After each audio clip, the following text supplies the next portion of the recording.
Hello everyone, welcome to the Ferreira Lakers News channel. Without further ado, let's get to more Lakers news, but first, don't forget to subscribe to the channel and leave your like. Lakers injury report, Gabe Vincent status upgraded for Bulls bout. Your Los Angeles Lakers may be getting back their most expensive summer signing in time for their road matchup against the Chicago Bulls on Wednesday, but their two best players may not be suiting up to join him. Per Jovan Boha of The Athletic, reserve point guard Gabe Vincent is now considered probable to join his Los Angeles comrades for his first action in a good long while.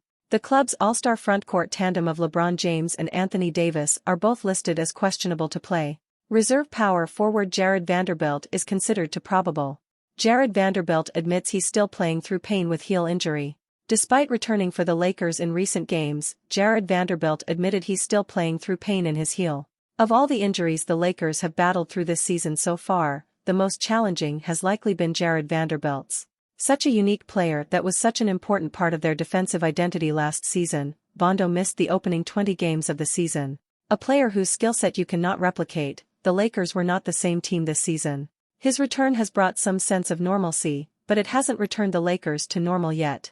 Vando has played 6 of the team's last 7 games, but has never eclipsed the 17 minutes he played against the Spurs. He's averaging just 14.4 minutes and, while he's shown flashes, has not looked quite the same player he was last season.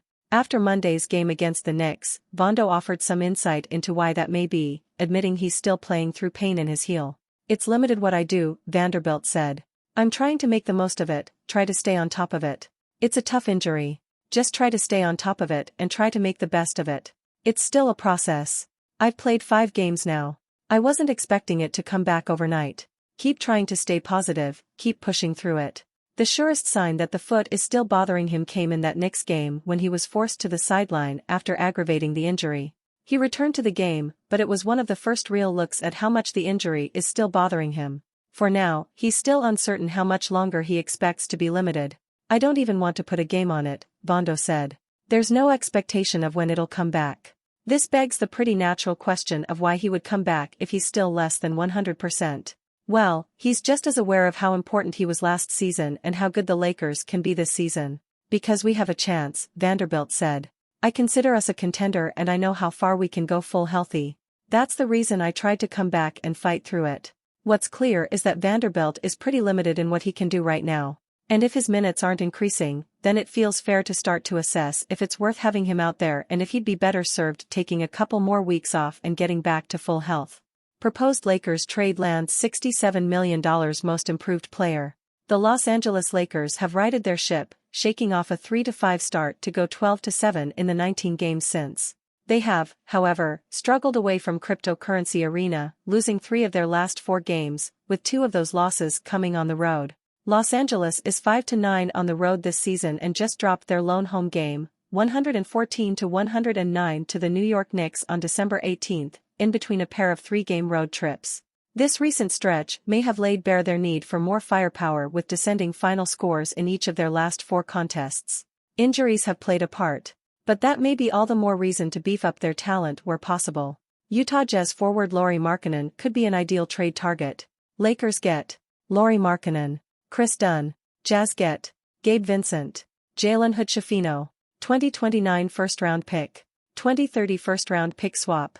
Including Dunn might be a bit ambitious, but he would help offset the loss of both Vincent and rookie first-round pick Hood-Schifino, neither of whom has contributed much this season. Los Angeles could also swap in Rui Hachimura for Vincent, or Christian Wood or Taurean Prince for Hood-Schifino, for a cleaner positional swap.